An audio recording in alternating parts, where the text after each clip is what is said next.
नमस्कार, अपना महाराष्ट्र में आपका स्वागत है। मैं हूं आपके साथ सचिन दुबे।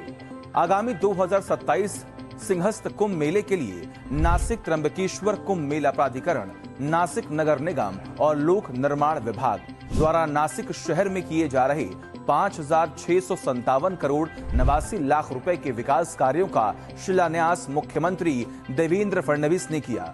ठक्कर मैदान में आयोजित कार्यक्रम में मुख्यमंत्री ने बताया कि सिंहस्थ कुंभ मेले के कार्य गुणवत्तापूर्ण और पारदर्शी तरीके से किए जाएंगे और नासिक को एक सुंदर और आधुनिक शहर बनाया जाएगा। श्रद्धालुओं की व्यवस्था, सुरक्षा, पर्व स्नान और अमृत स्नान की योजना और श्रद्धालुओं को का अनुभव प्रदान करने के लिए विशेष प्रबंध किए जाएंगे, जो इस उत्सव का मूल है। इसके लिए केंद्र और राज्य सरकारों के माध्यम से नासिक में 20,000 करोड़ रुपए से ज्यादा के कार्य शुरू किए जा रहे हैं। विकास कुंभ की शुरुआत की बात करें तो नासिक और त्र्यंबकेश्वर में व्यापक बुनियादी सुविधाओं का निर्माण होगा। सुरक्षा व्यवस्था को सुदृढ़ बनाने के साथ ही स्वच्छता प्रबंधन, परिवहन व्यवस्था को सुगम बनाने और धार्मिक पर्यटन सुविधाओं का आधुनिकीकरण किया जाएगा। इन कामों के लिए कुल 5,657 करोड़ रुपए की धनराशि प्रस्तावित की गई है।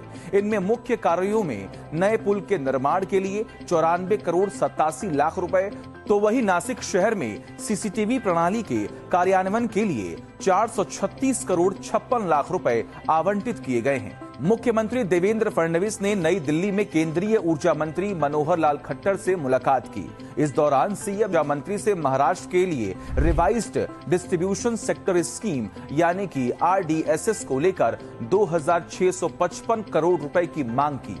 इसके साथ ही बैठक का मुख्य फोकस महाराष्ट्र की ऊर्जा आवश्यकताओं और भविष्य की परियोजनाओं को लेकर केंद्र की सहायता सुनिश्चित करना था। केंद्रीय ऊर्जा मंत्री मनोहर लाल खट्टर ने इस फंड को जल्द जारी करने के साथ ही 8,000 मेगावाट बैटरी स्टोरेज प्रोजेक्ट के लिए गैप फंड देने का आश्वासन दिया। केंद्र ने पहले ही 4,500 मेगावाट की क्षमता वाली एसी परियोजनाओं के लिए गैप फंड को मंजूरी दे दी है और इसके लिए टेंडर भी जारी कर दिए हैं। अब महाराष्ट्र में 8,000 मेगावाट की क्षमता वाला एक और ऐसा प्रोजेक्ट इस दिशा में देश की सबसे बड़ी पहलों में से एक होगा। प्रख्यात मूर्तिकार राम सुतार को मुख्यमंत्री देवेंद्र फडणवीस ने राज्य सरकार के सर्वोच्च नागरिक सम्मान महाराष्ट्र भूषण पुरस्कार से सम्मानित किया।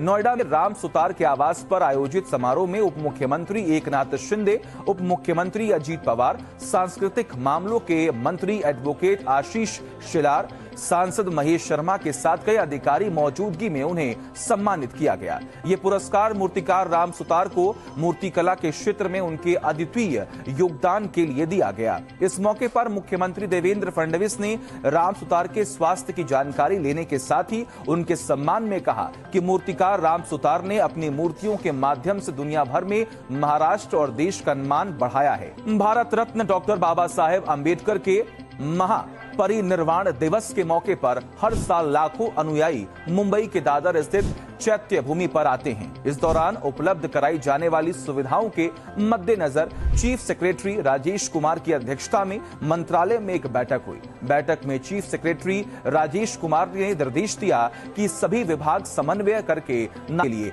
विस्तृत योजना बनाकर उसे क्रियान्वित करें।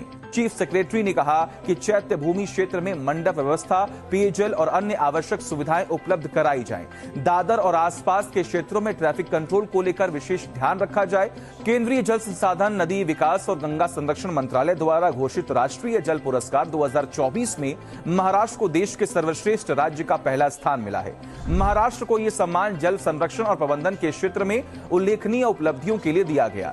इस पुरस्कार में महाराष्ट्र के साथ साथ नवी मुंबई नगर निगम ने सर्वश्रेष्ठ शहरी स्थानीय निकाय श्रेणी में प्रथम स्थान प्राप्त किया है, जबकि कनीफनाथ जल उपकरण सहकारी समिति नासिक ने सर्वश्रेष्ठ जल उपकरण संगठन श्रेणी में दूसरा स्थान प्राप्त किया है। इस संबंध में केंद्रीय जल शक्ति मंत्रालय के सचिव VL कांता राव ने राज्य के चीफ सेक्रेटरी राजेश कुमार को पत्र लिखकर सूचित किया। अपना महाराष्ट्र में फिर मिलेंगे, तब तक के लिए दीजिए इजाजत।